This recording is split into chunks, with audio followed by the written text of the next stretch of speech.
Magandang araw po mga kapisda. Ito na po yung tutorial kung paano po ang application or pan preparation para sa inyong mga pan. Ito po yung sa Urdaneta Pangasinan. So bali ang turo po natin dito bago sila maglagay ng isda, which is yun yung 3 to 4 inches. At ang kanilang concrete pan ay may size na 5 meter diameter. So for pan preparation po, lalagyan po muna yan ng tubig, pupunuin gaya ng nakikita nyo sa video. And lalagyan po siya ng tag 50 grams na Nitropex. Yan. Yun po kasi yung ginagamit namin para po i-treatment yung mga pan.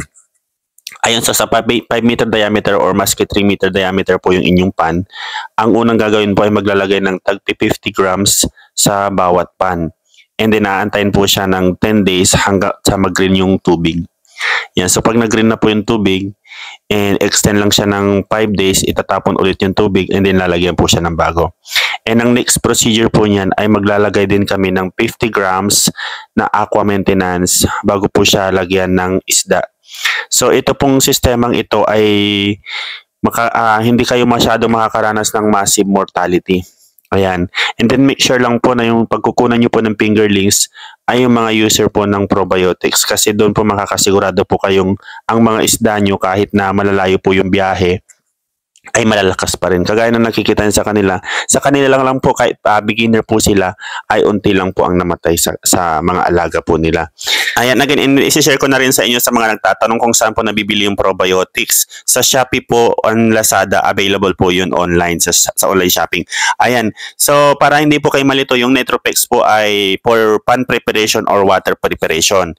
And then yung sa aqua maintenance po, yun po yung pang-maintain na inilalagay everyday sa tubig at ginagamit pong pangbabad sa pagkain ipapakain nyo sa mga alaga nyo pong isda.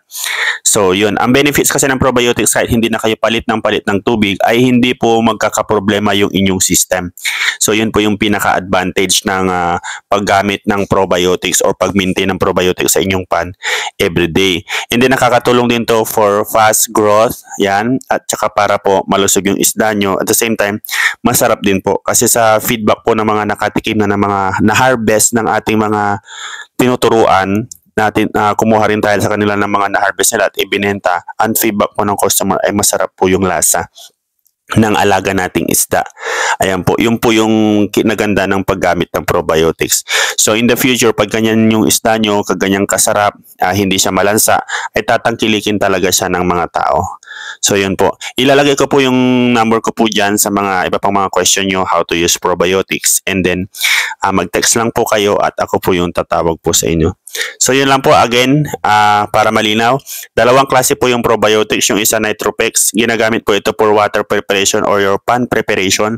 And then yung aqua maintenance naman po, ito po yung ginagamit everyday, nilalagay po sa tubig na inyong pan at ginagamit po siyang pangbabad na mga feeds or pagkain ng inyong mga isda bago po ito ipakain. Yun lang, salamat.